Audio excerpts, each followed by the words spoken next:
Good morning, boys and girls. Today we're going to be talking about string theory. We're going to be talking about the Matrix, DMT. Do we live in a simulation? Do we live in the Matrix? Is everything virtual reality? Could technology have increased and advanced in a way, in a capacity that we are not living in the reality we think we live in, but we live in sort of a virtual reality? I think this could be very well be possible if you look at the universe on a micro level. Apparently there is mathematic formulas and string theory and all kinds of smart stuff that I can't really articulate, but I have an assumption that this very well could be true. Do we live in the Matrix? Let's listen up closely, boys and girls. Behind your head right now. These are pictures of equations. I've been, for the last 15 years, trying to answer the kinds of questions that my colleagues have been raising. And what I've come to understand is that there are these incredible pictures that contain all the information of a set of equations that are related to string theory. And it's even more bizarre than that, because when you then try to understand these pictures, you find out that buried in them are computer codes, just like the type that you find in a browser when you go surf the web. And so I'm left with the puzzle of trying to figure out whether I live in the Matrix or not.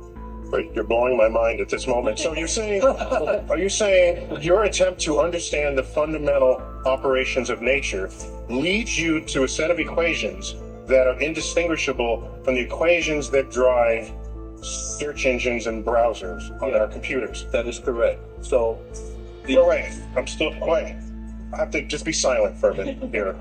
So you're saying as you dig deeper, you find computer code writ in the fabric of the cosmos? into the equations that we want to use to describe the cosmos, yes. Computer code. Computer code, strings of bits of ones and zeros. It's not just sort of resembles computer code. You're saying it is computer code. It's not even just is computer code, it's a special kind of computer code that was invented by a scientist named Claude Shannon in the 1940s. That's what we find very, very deeply inside the equations that occur in string theory and in general in systems that we say are supersymmetric. Time to go home, I think. Where are we going to go? So are you saying we're all just, there's some entity that programmed the universe and we're just expressions of their code? Well, I didn't say that, but some of those, Like the Matrix? That's what you said. Some of those codes are showing on the screen behind you right now. They don't look like codes, but these pictures, which we call adinkras, are graphical representations of sets of equations that are based on codes. So this is, in fact, to answer your question more directly, I have in my life come to a very strange place because I never expected that the movie The Matrix might be an accurate representation of the place in which I live. Jim, if you listen to the creator of The Matrix, she talks about why she made The Matrix and how it's an allegory, or it's a synonym, not a synonym, but it's basically a parallel to the stories of Jesus and the biblical writings. We can go over that today. Let's check it out. How about we check it out together, boys and girls? Just want to give you some food for thought. So You have to see it for yourself. copyright purposes, I'm gonna pause it occasionally, so bear with me. This is your last chance. After this, Choose a red pill, Neo. Choose a red pill. there's no turning back. If you take the blue pill, the story ends. You wake up in your bed and believe whatever you want to believe. You take the red pill, you stay in Wonderland, and I show you how deep the rabbit hole goes. Remember, There's no going back. all I'm offering is the truth. Nothing. You have to see it for yourself. But blessed are your eyes, for they see, and your ears, for they hear. You have to see it for yourself. But blessed are your eyes, for they see, Oh wait, what? Hold on, man. ears. People love to call themselves a beast. You know, people like to watch movies because Marvel, they love heroes and sheroes. And they love that This guy looks like a milk dud. Gladiator and Braveheart. They love those things, you know. People like warriors. And I want to tell you, my sister, He looks like an M&M with no shell on it. there's Warrior Sophia. Thank you. I want to tell you something. So the lady to your right, she is a writer and the creator of The Matrix. Fight, but you know how to fight. I'm just so happy to have you on. We're here in Las Vegas, in our Las Vegas studio, and when Anthony was telling me he booked you for the show, I said, it's Terminator time, baby. It's It resonated with you as you were listening to? I loved it when you were talking about the fight. It reminded me of Muhammad Ali. He was a very, very great friend of mine. And the Neo character is actually created from him being a black superhero for us, a living one at that time. You know, the late Muhammad Ali. Yes. Right. So that's why Will Smith, they wanted Will to play him because, you know, Will played Ali in the movie with Spike Lee's, you know, Muhammad Ali story. Oh, you know, so listen, obviously the thing that I'm going to enjoy about this conversation with you today is that Will Smith has lost all street cred, man, when he crashed out over Jada Pinkett. People talk about STEM, science, technology, engineering, and math, but you embody all those things. Yes. All those things. Where does that come This is one brilliant woman from? I mean, you are a living example why STEM is so important. There's so many things that you understand about the cosmos, the universe, about math, about technology, about engineering, and also, because that's what The Matrix is about. Yes, it is. It came out with the first metaphysical movies, you know, where you take science and you marry it to spirituality. So it's spirit and technology. That's what metaphysics is really about.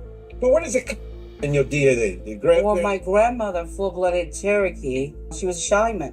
So the oracle is actually created from me. I created those characters and it's based on myself as a visionary seer. So I have a gift, but multiple gifts. So how did you come up with the Terminator? Take us there in The Matrix and just... Ain't no way. She came up with the Terminator too. This woman is brilliant, man. Had no idea. Amazing, man. Amazing.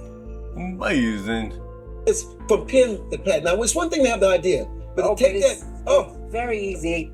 It was a script in a book. The Terminator is the prequels to the beginning of The Matrix. Sarah Connor is actually Neo's mother. So JC, John Connor's Jesus Christ, goes up to being Neo, one and the same in The Matrix. The Matrix is in the future. The Terminator is the past. It's time travel, past, present, and future time travel. It's the second coming of the Christ, the evolutions of consciousness, man versus the machine. So the evolution of consciousness. Pay attention to the words she used. She's very specific with her words. She's saying Neo is basically the reincarnation of Jesus. Man, y'all didn't know that, did you? The machines, the Terminator machines, hear that a child is going to be born that's going to terminate them in the future when they oppress man. Because, see, it's a man versus the machine. It's God's children versus man's children, which was technology. So man versus nature. Exactly. So the Terminator has to time travel to the past because they know it's Sarah Connor. And they have to kill her, terminate her, so she won't have the baby. And Kyle Reese, he comes from the future to protect her, and Wow, that's the Mother Mary. And the baby is Jesus. he gets her pregnant. And he has to go back to the future. And so it's the Immaculate Conception, because now she's pregnant and she fell in love with a man, but did it really happen? Did he exist? And then this child, when you see the three Terminators, the boy, and then the man-child, subconsciously, he doesn't know why the Terminator is trying to kill him until he's hidden out in the city, in the Matrix, the future. When he reaches 30 years of age, the rebellion, reloaded, revolution starts. And the rebels come and they find him because they've been watching him all along. That's what the Guardians and the Sentinels are all about. And so they wake him up to his purpose.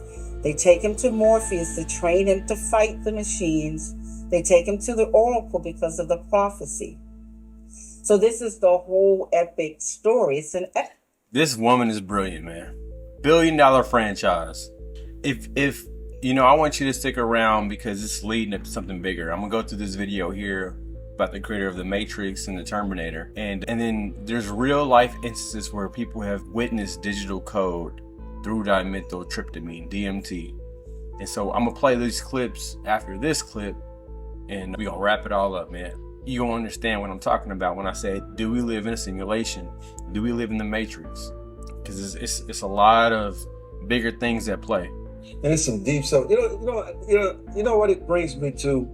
See, you're the best person to ask, explain where we are today. President Trump, the Congress, the seemingly chaos. You look at this entirely different. You see it as a part of a bigger plan that was time ago. And if you listen back, she states how she is an oracle, right? Like she's seeing stuff into the future in the past, and how it's all going to correlate with biblical scripture. And so if you're religious in any aspect, maybe she's on to something. Just give it a listen, man. In the future. Yes, talk about the future. Put it in perspective for us. Well, the mergings of the corporations. I'm talking about that in 1981 while I'm at USC Film School, where the corporations are going to eat up and merge with the smaller corporations. It's like what they're doing now. Walmart and AT&T yeah. taking Time Warner and Disney taking Fox, but that's because streaming is coming in. The studio's time has ended. Everything manually has ended. Now, like the book, like streaming, this video hasn't been popular because it's a religious-based video. It's talking about Christianity, and that's why it hasn't made widespread coverage. That's why it hasn't made the splash that it deserves. And no one even knew that she was the creator of it. Maybe if you did, like you are unique. But I think most people don't. And people always reference these movies. People reference these. I think they're going to reference these, 10 years to the future, 20 years to the future. The overhead, you can make trillions and billions of dollars. So you don't need to go to a movie theater and sit there and watch a movie anymore when you can have all this at your house.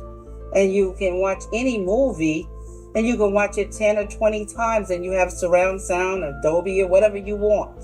So you don't have to go. The theaters will be just a specialty. You know what I'm talking about? Why because this plays into why this sudden mental change on Facebook. Where is Facebook now a threat where they need to regulate them and shut them down? Facebook is nothing but a database for the CIA. That's all it is. It has all of your family's pictures, all of your friends. It has all the information. They used it here in Vegas when they had that car accident. Remember when the Maserati right by the Cromwell? Yes. When that happened right there?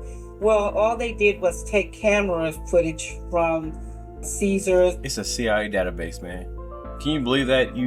But you already know, Mark Zuckerberg, he had his head, he got pressed by the government, by the Biden administration. He got pressed pretty hard over the last, however many years to be able to suppress information, only release certain information, especially about the COVID situation, the COVID vaccine, and about ivermectin, and basically suppress anybody who's making videos speaking out about the government. But that was all pushed and it was forced. And Mark Zuckerberg came out with the apology letter. He talked about it openly on multiple different occasions on how his platform was used as a tool to help push a certain agenda. But he talks about it extensively, and he also apologized to the public. But it being used as a CIA platform, man, it all wraps it all up. It goes full circle. Bally's and, other casinos. And they went and they took this footage and they got the license plates. And then they saw that the guy did, California. He rented that Range Rover. And after they did that, they went to social network and they found his girlfriend on Twitter, and they found his picture. And then they went to LA, because they knew they were from LA, put his picture on a $250,000 billboard and put a reward up for him for $25,000. And they got him within 2 weeks. Within 2 weeks, because of the technology. So how do you advise people to share the image, the data? There's not going to be any more privacy. Everything is camera down. Privacy is gone. It's caught on camera. And this is what it's going to be about in the future. Virtual reality that I'm explaining. You at home right now, the CIA agent is watching you. See that camera on your phone? You watching this video? But the CIA agent is watching you. Go ahead and wave and say, The Matrix and Terminator. Everything's going to be, so now it's going to be so easy. You're not going to have any more paper passports. It's just going to be where you come into the airport, they're going to scan you, your body, retinal, fingerprints, the whole 9 yards. This is what Clear is about. That's right. That's what Clear, yeah. This way, nobody has to alter paper and put a picture or a name on there because they have your bone structure, they have your eyes, they got your fingerprints. This is the database, and they match you up. You see what I'm saying? And you go through. So that way no terrorists can come. Who's done Ancestry.com? I have. They have all my DNA. They know who my closest relatives are. They even have recommended cousins and stuff. I have uncles, long lost uncles popping up and stuff like that. You know, relatives out in Scotland. I got relatives popping up out of the Congo of Africa. You know, they have all of my DNA. They know what I'm going to be more likely to die from. You know, what kind of, do I have certain DNA markers that will indicate if I have the possibility for cancer. They have all our information. You know, they have millions of pictures of you. I saw some type of statistic where if you go into public, if you go into any downtown metro area of any major city, LA, New York, Chicago, you pick a city, back even Kansas City, that there's so many cameras out in public that there's roughly 300 pictures of you taken the moment you step outside into public. There's roughly 300 pieces of video footage of you covering you and your actions and everything you do the moment you go outside in the public. Think about that, people. Think about it. But we're not talking about that right now. We're trying to talk about the Matrix. I kind of got lost in the sauce, but we're going to finish this video out. It's about 6 minutes long. Just bear with me, man. And pretend to be somebody or somebody that they're looking for that's the most wanted. You see what I say? Because all of this technology is going to start ruling. It's artificial intelligence. It's going to start ruling everything. Once the satellites come into play that I'm talking about, there's maybe another 5 to 10 years from now, they're really going to play a phenomenal part. Because this is why Apple and Microsoft became the billion-dollar, trillion-dollar babies, is because IBM and Xerox didn't know what a mouse was. A mouse meaning they didn't know what the internet was going to be. You see what I'm talking about? They didn't want to move into that technology. The studios don't know what streaming is. They got pissed off because Netflix paid $50 million and got 3 or 4 Oscars for the movie Roma. But it was never shown in the movie theaters at all. It was watched. That's why Steven Spielberg and all of it. You know, when we come back, we mentioned when you were coming on, your lawsuits and the battles you've had to fight, and you've just won in Utah. The government refuses to protect my copyrights. You know, I own the copyrights to all the derivative movies, both franchises I own. It was adjudicated in Utah, September the 25th, 2014. So why am I still with a RICO case here in Nevada, which I just won, but they're still trying to fix it? So they can continue. They trying to shut her up, man. She giving too much information. She giving up the game, man. She giving you the play-by-play what's going to happen to you. We're in a surveillance state. Like, we are pushing for more surveillance. I mean, automation, surveillance, AI, you know, facial recognition, AI, fingerprinting, scan, you know, digital social credit score, having a digital social credit score like China. We pushing for that type of thing, but she's getting silenced. You can tell. A RICO case, that's crazy. But anyway, I think so you understand basically the Matrix and stuff is basically biblical stories. You know, she's bringing about these stories in a biblical sense, and this is where it all derives from. It all comes from this. So back to the original post before this drink completely kick in and I lose consciousness. Let me go over my real main points real quick. And so we talked about Neil deGrasse Tyson and these other astrophysicists, Sylvester James Gates. They talk about digital code when they look at string theory. Now check this out. Dimethyltryptamine, DMT. I'm not trying to get super science on you, but just look it up. You know what I'm saying? I can look up DMT for you if you need me to, what that is. But these couple of people, they started experimenting on DMT, dimethyltryptamine, started tripping balls, and they started seeing stuff, digital code. in the makeup and the fabric of the wall they were looking at. They were looking at a wall, right? Let me go ahead and find this for you real quick. Digital code.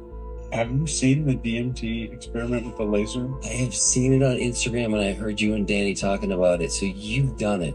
Yeah, I saw it on Instagram and flew Danny to my house right away. Like, break this down for people, because it got shared amongst my group, and it's like, what the fuck? Exactly. And that's the only question you're still going to have after you see it. It doesn't answer any questions. That's a little derogatory, bro. Watch your language, man. On my platform, don't say the F word, bro. This is a family-friendly, channel. It's family-friendly over here. Invites a lot more. Yeah, nothing else. There's code. Absolutely, there is code. So the code's not like spinning. See, I told you it's code. For all my haters and all my doubters and all my friends that be looking at me like I'm crazy when I talk about this. So you have a pineal gland in the middle of your brain. It produces dimethyltryptamine. If you meditate, you can access it. When you sleep, you can access it. When you die, it has a release of it, a huge flood of it. So when people see heaven or hell or light, or they have their whole life flash before their eyes, this is a result of DMT. But it doesn't negate the fact that there is a God and there was a Jesus and that all these biblical stories weren't true. These things can coexist. These things can be one and the same. We could live in a simulation. It's like, it's literally like kind of written out static. It's static. I can move the laser up and down and see all of the letters. But it's like 3-dimensional. So I can get close to the wall. I can look down inside of the laser that way, and I can look up in the laser that way. What's your best guess at explaining that? I would be a fool. Okay. I love it. We can just leave it at that. Maybe it's a universal consciousness that we're projecting something onto it. Have you seen? All right, so that's one bit of evidence. Let me try to find the other one, man. Let me try. I'm going cross-eyed right now. You can't really see, but my eyes is crossed. I'm cockeyed. I'm a cockeyed fool. For the record, I haven't told him anything. Okay, just tell me what you see. Oh my god, come on. Fuck. Holy shit. I need some food. Yeah. What the fuck? Yeah. Oh, I see that. I feel it. I've been under the influence of mind-altering substances a lot, You know how many people I want to fist fight? It's too many to count. but I've never seen anything like that. I showed over 100 people, and I kept asking myself, how are all of us seeing the same thing? Oh my god. It changing shapes right there. The laser was revealing numbers and letters running in a pattern. It's like this big here, and it looks like code. It looked like That was a thick laser. That's why I told you. Something, and I just wanted to take a picture of it and translate it. Wow. You see that? Okay, so yeah, it's not stuck. No, it's not because of the light. No, it's on its own side. Light is just literally revealing it. And each angle shows you different layers, different ways through it. I can see through the wall. It's not like a hallucination. It has spatial awareness and permanence. I don't know. Whoa. For centuries, mankind has attempted to explore these psychedelic, altered states, but we've never had a repeatable, testable phenomenon to observe until now. Wow. I'm obsessed. It's like you can see through the laser into another dimension. I mean, like, take yourself through that. Like, I just made a connection and nobody... For the record, Well, I don't recommend this, kids. Well, you know what? Actually, I do recommend this. Let's be honest. So your body naturally produces DMT. It's naturally produced. Your body knows what to do with it instantly. It knows how to digest it. It's the smoothest transition of being in a state where you're hallucinating. Oh, it's not that you're necessarily hallucinating, but like, let me have chat explain DMT for you. If you're a skeptic, okay? I create a new chat for you, but what is DMT? DMT, dimethyltryptamine, is a naturally occurring psychedelic compound. Chemically, it is part of the thionine family, which means it's relative to serotonin and melatonin. In structure, it's known for producing extremely intense, short-lived psychedelic experiences when ingested or inhaled, often described as breakthrough visions. profound emotional states, and a distorted sense of time and space. How it's made in nature. DMT is synthesized in living organisms from the amino acid thepophin. Thepophin converted into thiamine, my bad. Thiamine. You know what, man, bro. Alright, let's dive into DMT, and then I'll go over all the living things known or suspected to produce it. What DMT is DMT. N-dimethyltryptamine is a naturally occurring psychedelic compound. Chemically, it's part of the tryptamine family, which means it's related to serotonin and melatonin in structure. It's known for producing extremely intense, short-lived psychedelic experiences when ingested or inhaled, often described as breakthrough visions, profound emotional states, and a distorted sense of time and space. How it's made in nature. DMT is synthesized in living organisms from the amino acid tryptophan. 1. Tryptophan converted into tryptamine. 2. Tryptamine methylated twice via the enzyme INMT, indolphylamine N-methyltransferase, to form DMT. This pathway occurs in both plants and animals, including possibly humans. Living things known to make DMT. 1. Animals, humans. DMT has been detected in cerebrospinal fluid, blood, urine, and in small amounts in brain tissue. There's ongoing debate about whether the pineal gland produces significant amounts, but we know the lungs, eyes, and possibly the choroid plexus have INMT activity. Other mammals. DMT has been found in the brains of rats, rabbits, and primates. Marine animals. Some fish species have been reported to contain trace amounts of DMT or related tryptamines, often in skin or organs. Amphibians. Certain toads, e.g. Bufo alvarius, make 5-MeO-DMT and bufotenin, but not pure DMT. However, they share similar biosynthetic pathways. 2. Plants. DMT is much more common in the plant kingdom. It's found in dozens of species across different regions. Ayahuasca plants, Amazon basin. Psychotria viridis, chacruna, primary DMT source in traditional brews. Diplopterus cabarana, chalaponga, also rich in DMT. Mimosa species. Mimosa hostilis, jurema, high DMT in root bark. Mimosa tenuiflora, same as above, used in Brazil. Acacia species, Acacia confusa, Acacia obtusifolia, Acacia maideni, etc., with bark and leaves containing DMT. Desmanthus illinoensis, Illinois bundleflower, seeds and root bark contain DMT. Virola species, used by South American tribes in snuffs, bark resin is rich in DMT. Fungi.